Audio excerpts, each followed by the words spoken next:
So welcome, everyone.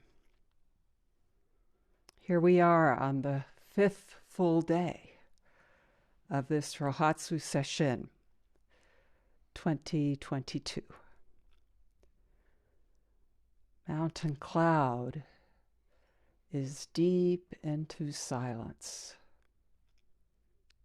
as are we, fully immersed, soaking in the silence. This luminous stillness in the zendo. Surely in the cloud. The resounding silence of the bell, the clappers, the talk on Zoom, the sounds of the drum and bell and han in our end-of-day ceremony, the sounds of the world, wherever in the world you are. I'm reminded of one of the instructions for sitting, to listen to the silence in all sound. Intimate and terra incognito. Prajna, pre-knowing. How does it sound?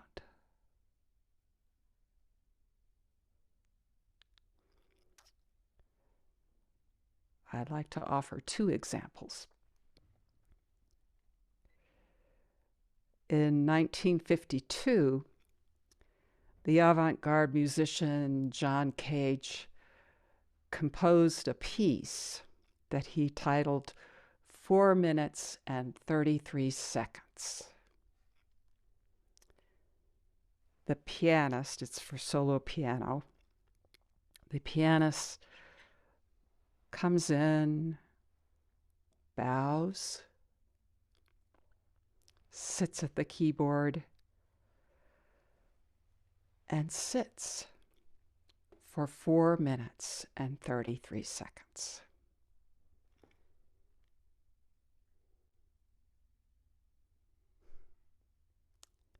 Sort of like the Buddha's teaching, that last teaching. Followers gathered all around, waiting to hear what will he say.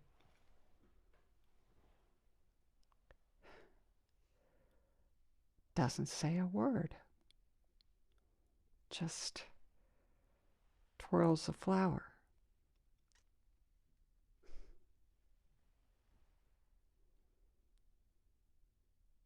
Somehow the whole world conveyed. Did you hear it? Another example that came up is years ago at MKZC in Dallas, sitting in sesshin. There was a man there, fairly young, who had an artificial heart, a mechanical heart. The beat was like a human heart, but far more audible. There really wasn't a place in that zendo where you didn't hear that beating heart. What was that sound like for him? Like this breath? Present moment awareness? It's hard to imagine he was thinking about past beats or future. Everything depending on this beat. I could hear it now. Now. There's a passage in that famous novel Middlemarch by George Eliot where she writes, "If we had a keen vision and feeling of all ordinary human life, it would be like hearing the grass grow and the squirrel's heart beat. And we should die of that roar which lies on the other side of silence." That roar is the lion's roar of Shakyamuni Buddha's sitting, going on right now, going on. It's the roar of mu, the roar of your sitting.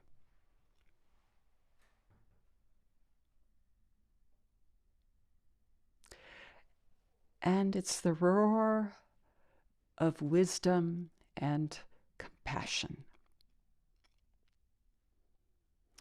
Henry's talk yesterday brought us near to the heart of the Heart Sutra, helping us taste and see the title and first line, the whole sutra, pointing to the whole of this practice. Wisdom beyond wisdom. Where is the other shore? And as Henry invoked, what if it's right here?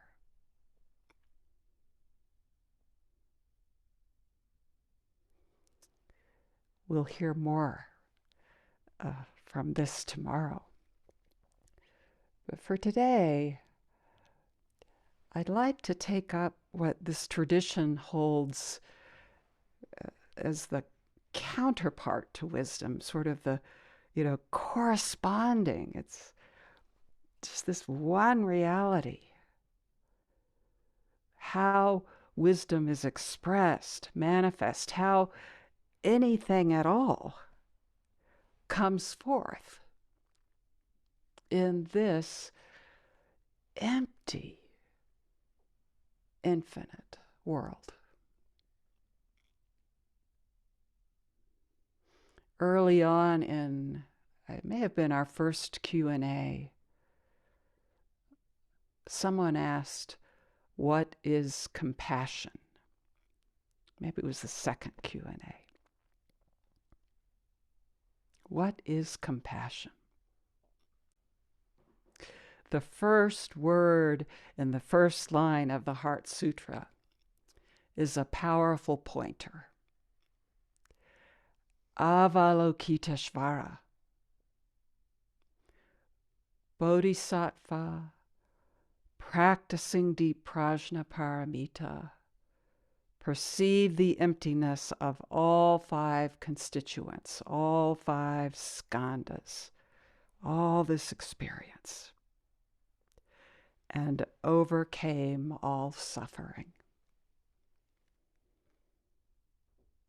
Avalokiteshvara, this Sanskrit word,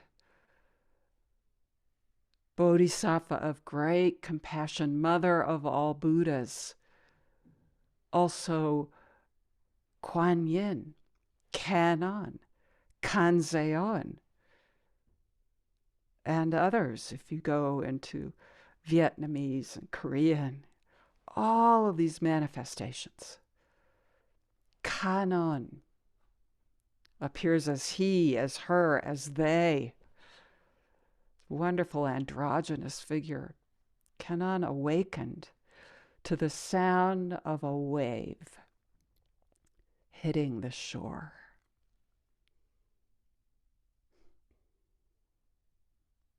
We have a noise machine here that sounds like the ocean. Often evokes this moment, this awakening. Just one striking sound. Everything fell away. The grid of separation just vanished. And into that vacuum, that space, that boundlessness came rushing the suffering of the world, falling into that boundless heart. Mother Teresa had a famous prayer, "Let my heart break so completely that the whole world falls in."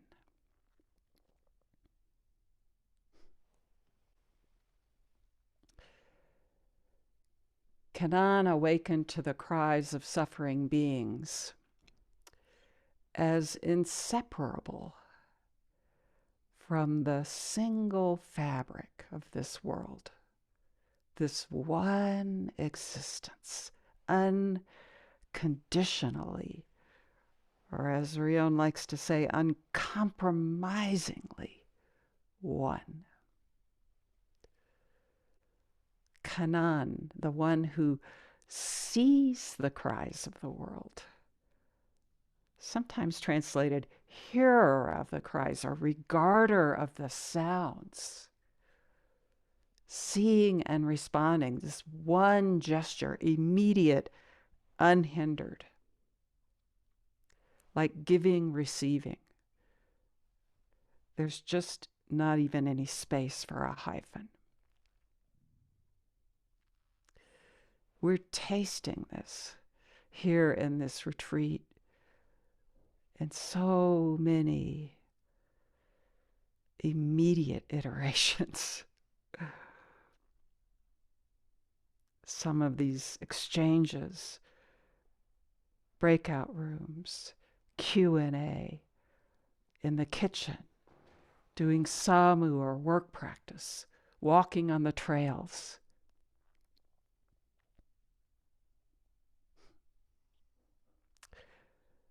Some say that the Heart Sutra, with this Kanzeon Sutra, is a short form of the Heart Sutra.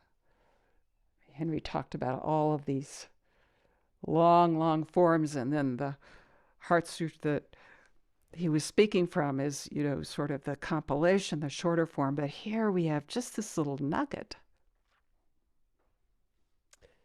One version of it, the most probably well known here at Mountain Cloud.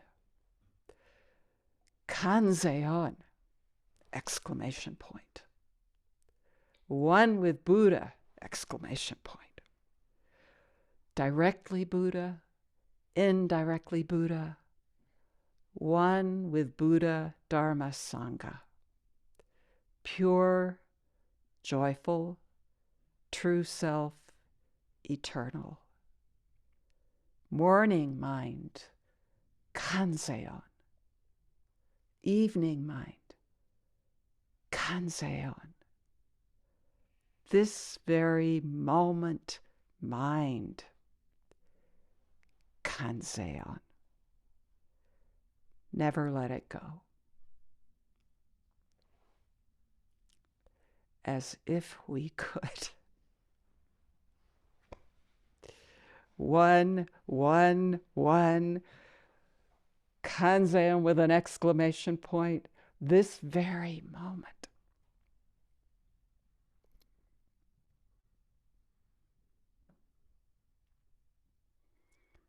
This other translation, some of you have heard me cite.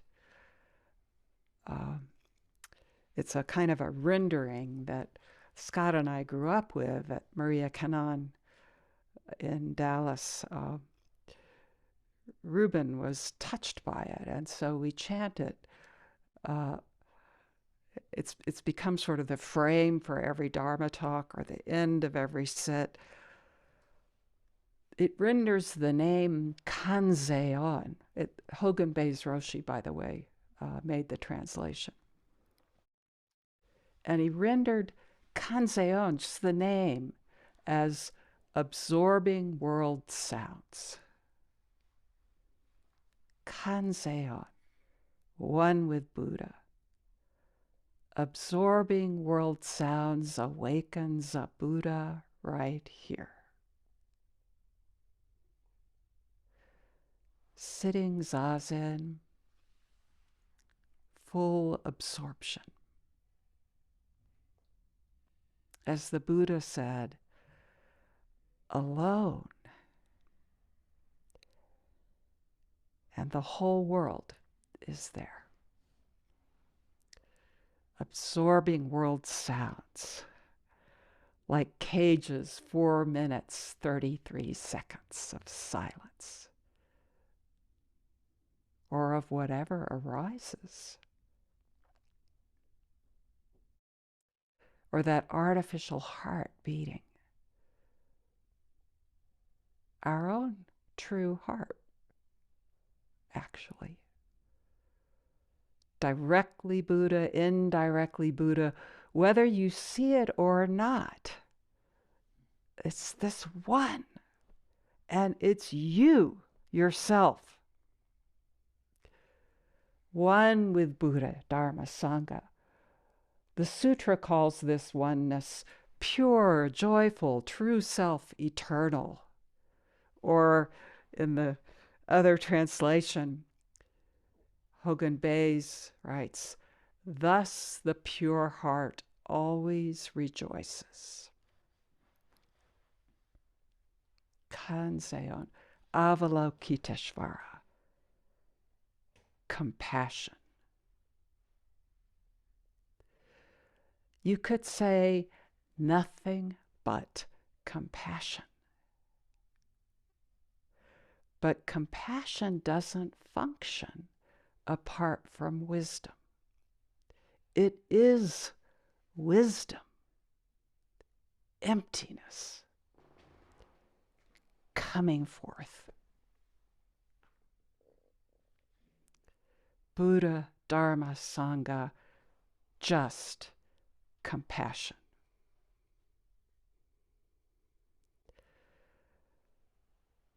That's the sutra. Compassion is a capacity, or as we've been saying, a virtue we cultivate. Karuna, Henry unpacked this nicely in a Q&A. Alongside metta, loving kindness, joy, mudita, and equanimity, upekkha, those 4 immeasurables.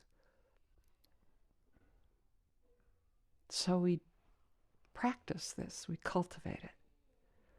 But compassion is also the fact. It's what this is.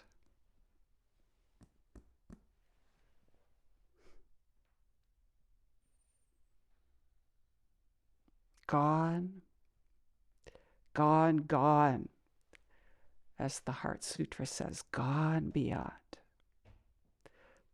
Totally gone. And yet, here we are.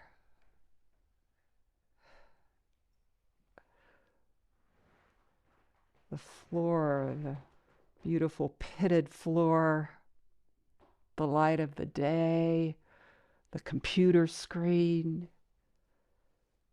this microphone, this stick.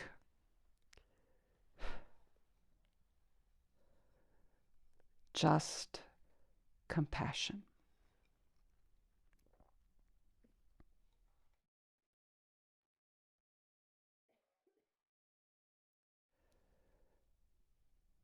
This resonates for me with, shikantaza, just sitting, or just standing, just walking. Where that just is no one doing anything, empty, infinite, nothing to obscure, nothing impeding or impinging on anything, nothing at all. This total freedom. And also this quality of just, the equilibrium and equanimity of things exactly as they are. Just. And then compassion. Again, this uncompromising oneness. Each thing, whatever you pick up, complete. This absolute capacity. Just this. Just. No one, no thing. Compassion. Sitting, standing, listening, wondering. In this tradition, speaks of, two wings of a great bird, these wisdom and compassion. That's just compassion. Or these two eyes that we need in order to see clearly. Obviously, it's one seeing, one fact, one world.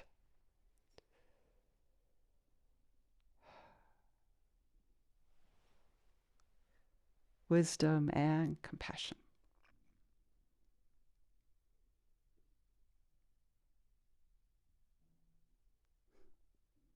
It's just what this is. It's you.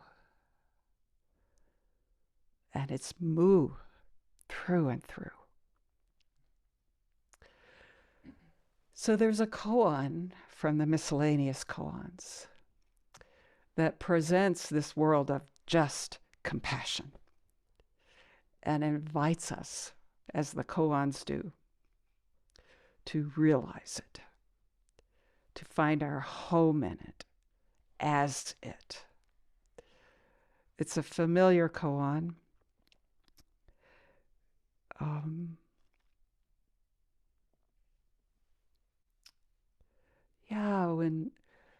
When Dogen and others speak about compassion, there's this famous koan, the whole world is hands and eyes throughout this whole world.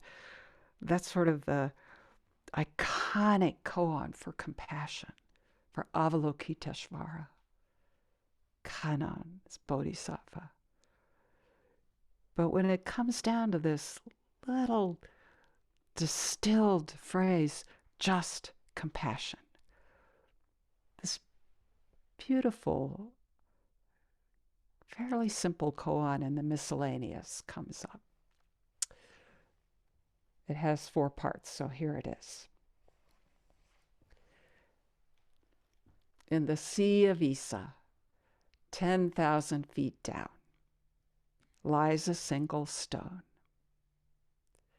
I wish to pick up that stone without wetting my hands. That's part 1.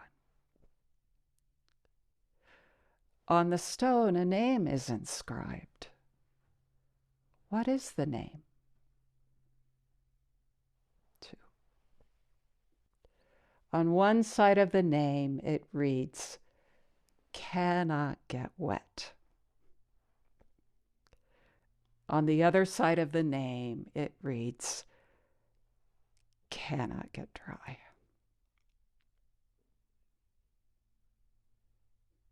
In the Sea of Ise, 10,000 feet down.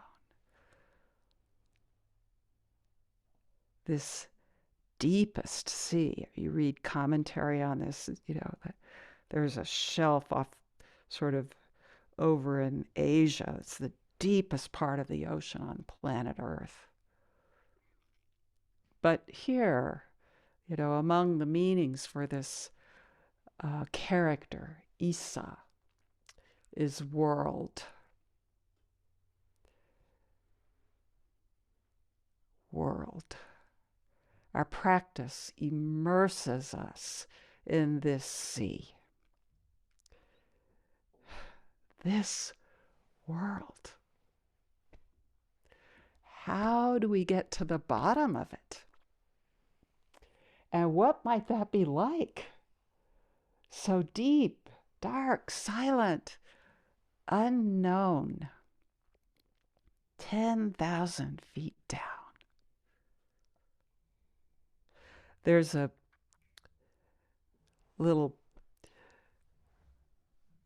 verse in the Pali Kannon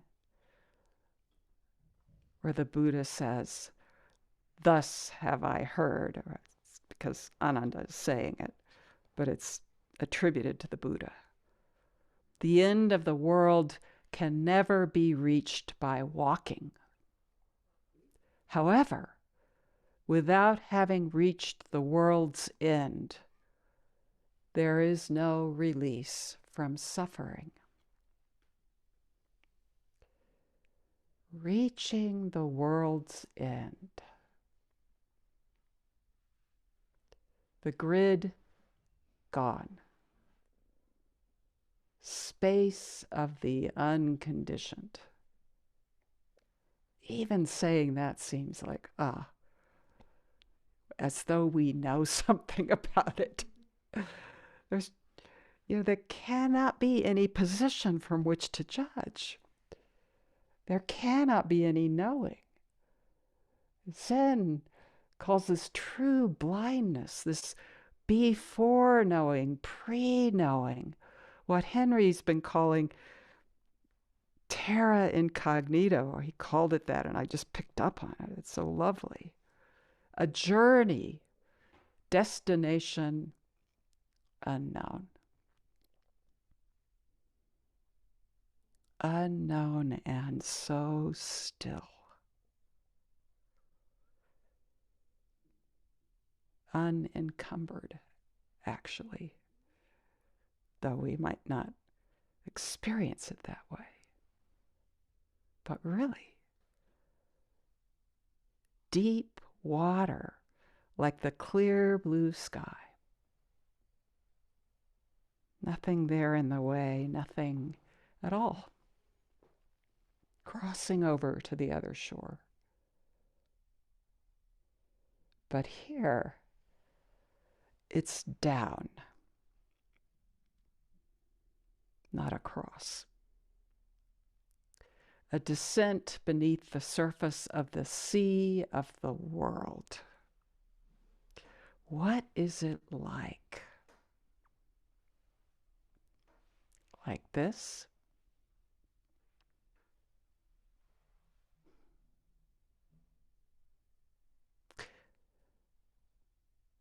So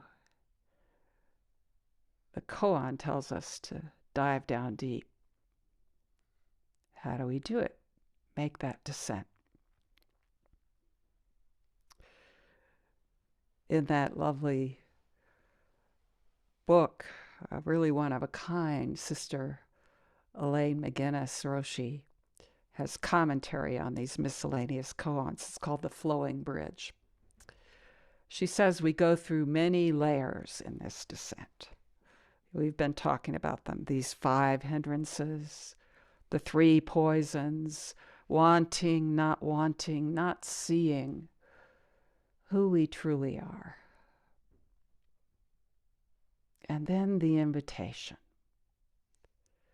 Allow whatever comes up to come into the dark of the descent, the light of your sitting.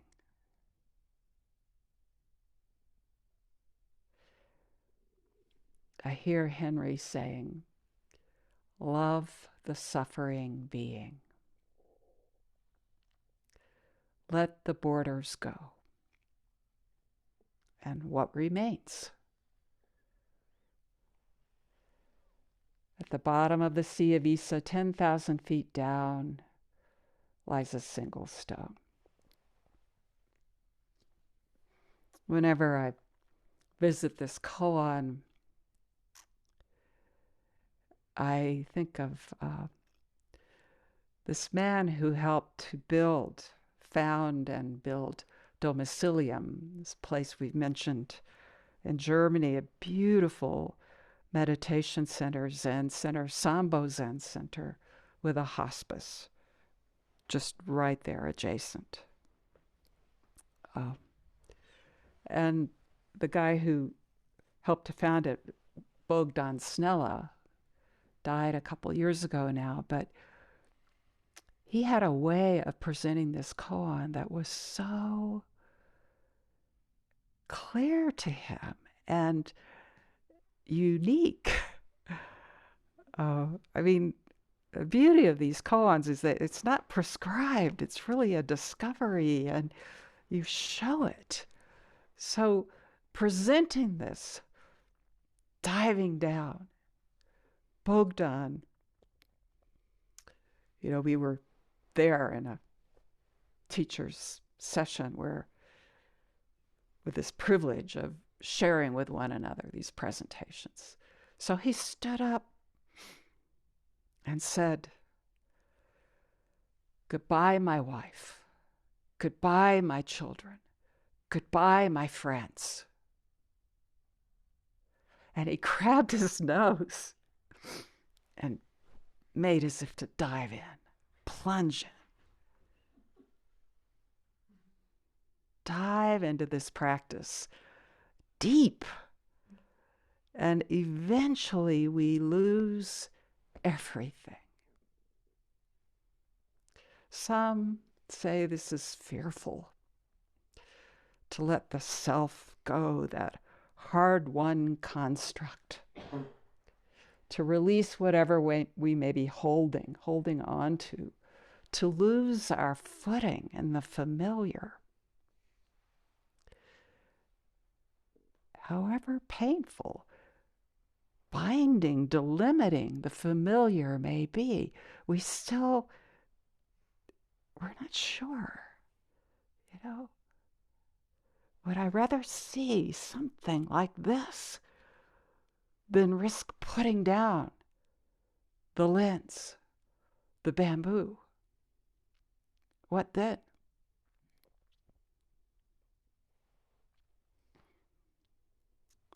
I've said this before, but when I think of Bogdan, at domicilium, not long before COVID, and the last time I saw him, last time I was there before he died, I went upstairs after sitting in this little zendo in the basement of the hospice. And he was there in this lovely sort of breakfast room that's filled with light. And he was confused that day, but graciously talking to me. And it just didn't make any sense.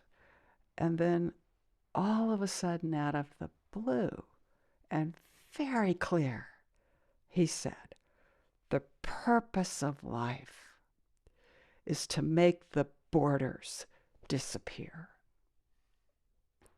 Make the boundaries go away."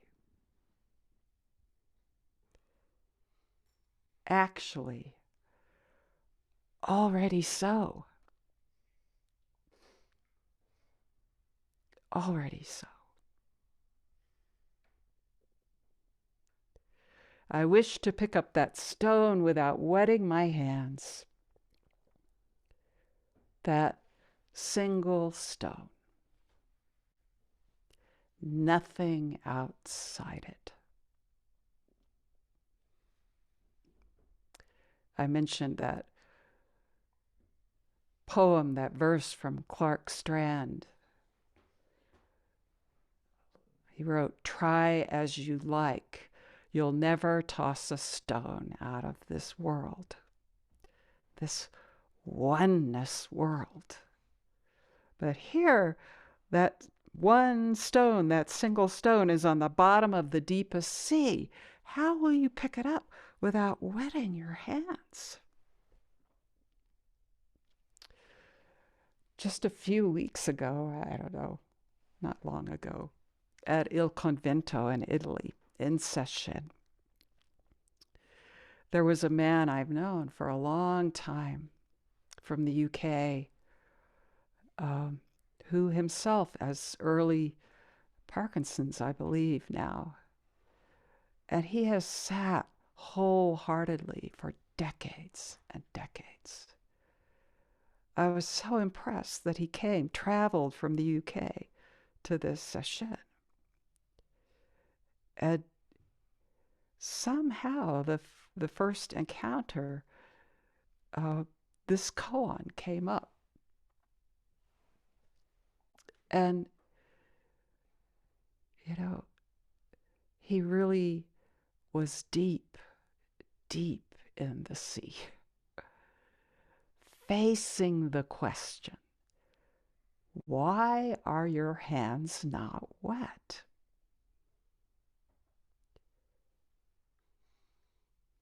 Bottom of the sea, hands not wet. At first, nothing but ocean. And he could tell there was just something still not quite dislodged. And he just right there, looking into it. Why are my hands not wet? And suddenly, his face just shone. Something dropped. Later he said, I thought I would never realize this. I thought it was beyond me. I didn't have the capacity. Other people get this, but not me. I'm somehow not made for this. I've got to sit, I'm committed, but not me. That is such a common refrain. This capacity to see. You don't have it. You are it. This Mu, this sun with a stone melting power. What happens when the single stone melts? Melt into Mu. This great solvent. Or it doesn't have to be Mu, just sitting.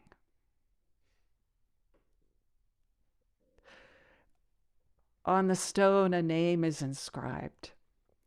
What is the name?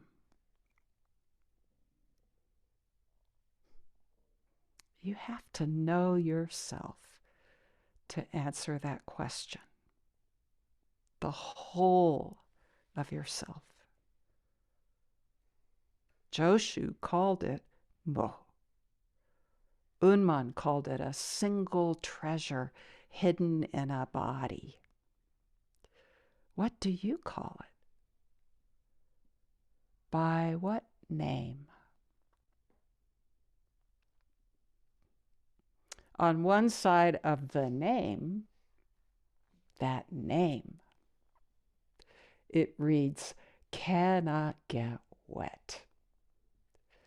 Cannot get wet is wisdom, shunyata, emptiness. Avalokiteshvara, bodhisattva of great compassion, awakened to it. No eye, ear, nose, tongue, body, no color, sound, smell, taste, touch thing. No realm of sight. Nada, nada, nada. This empty, infinite world. Not one thing, and no one doing anything. So one wing of the bird, one side of the name, language again. It's just this one. On the other side of the name, it reads, cannot get dry. Cannot get dry. Our response to the suffering of the world,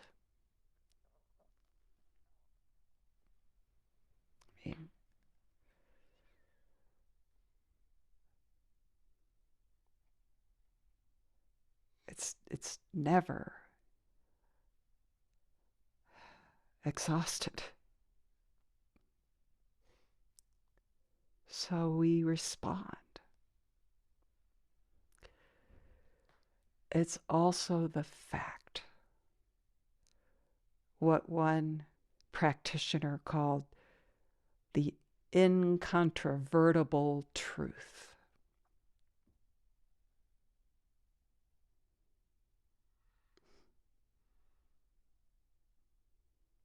Cannot get dry. Uncompromisingly one.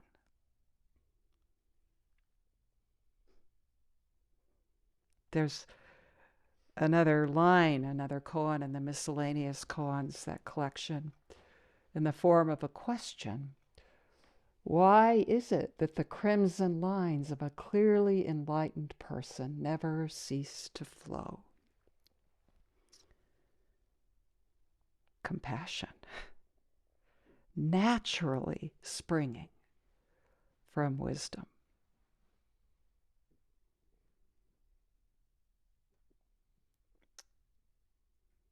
It's just one world. We can turn it like a gem.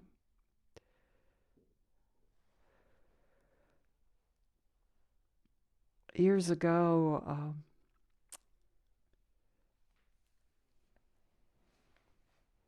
at my first session, totally unguarded, unexpecting. It was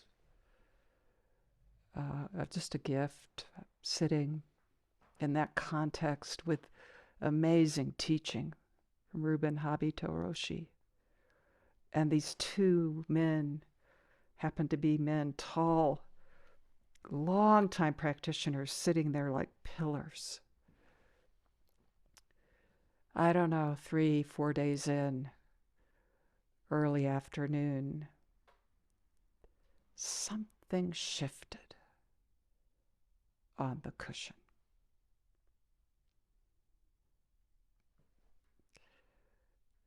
Just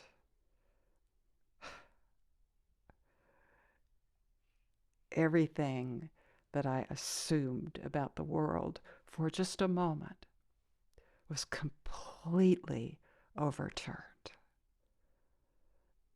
in this home right here.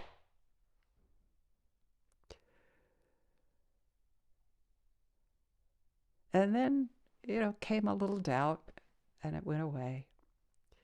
But the bell rang. We stood up, started walking. Kannon. About 40 people, long, oblong room. And as I passed by the front, there was this low altar, really about like this table,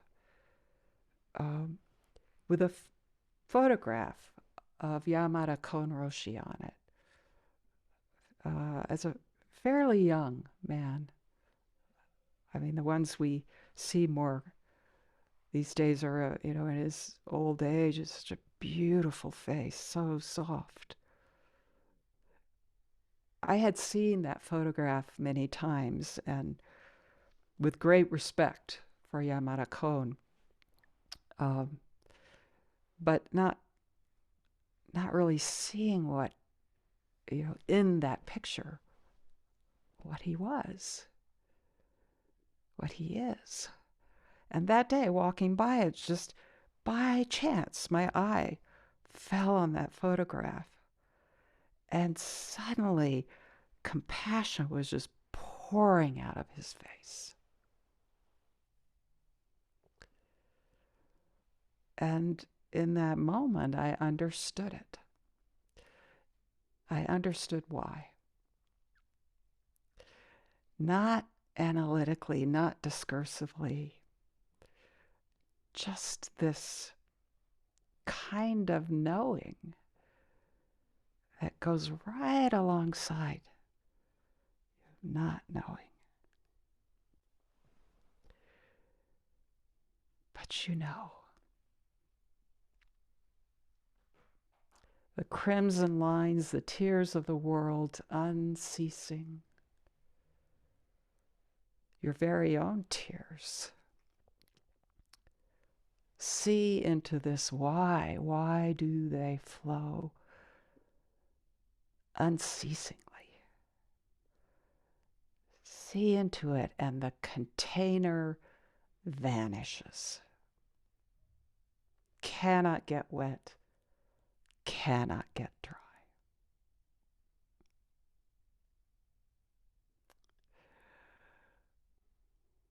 One of the great gifts of this way of practicing by meeting with students, this teaching, is that I receive these little emails, these little notes, it's so rich. And each one is this gem. Please don't ever hesitate to write. But one, a student was working on this koan, had, gone through it, and then went out and had a fresh experience of it and sent this email that was really just, I think, a photograph. And it was of a beautiful tree in autumn, I believe autumn, at the edge of a reflecting pond. So there was this, perfect reflection in this pool of water of this beautiful tree, and above the tree, clear blue sky. But the photo was just upside down. So here we are sitting in the clear blue sky.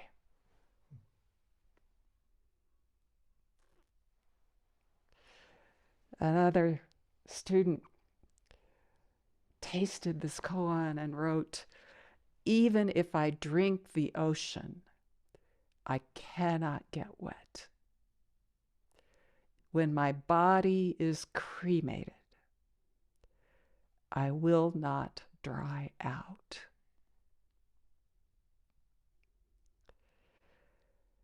What is this world, this vast and wide, that keeps pouring itself out, dwelling nowhere, abiding nowhere, and yet arising, already gone? That's what this is.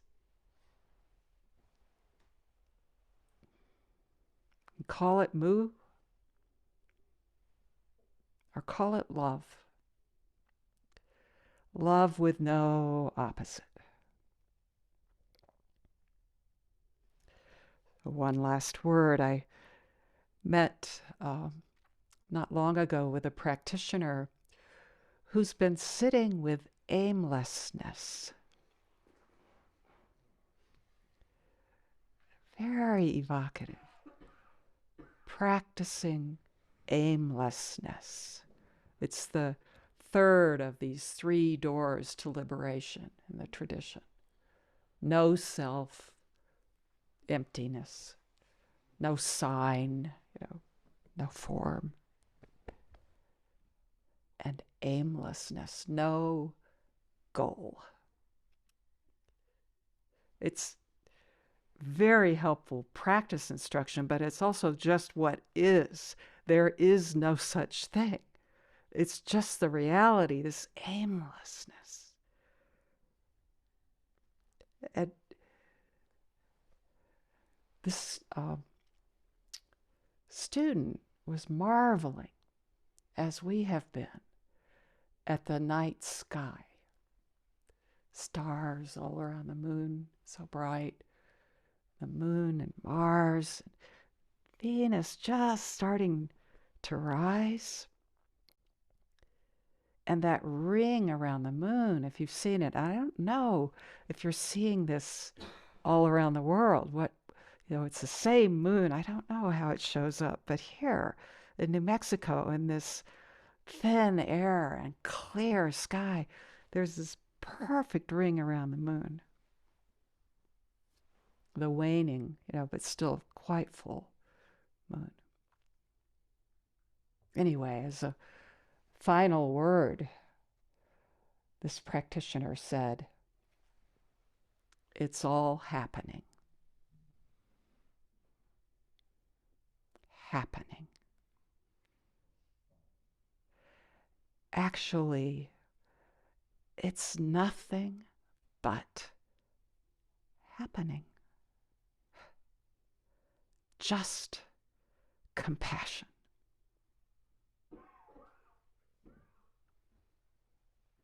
As Kanzeon puts it in the sutra, right at the end, moment by moment, the true heart arises, time after time. There is nothing but this.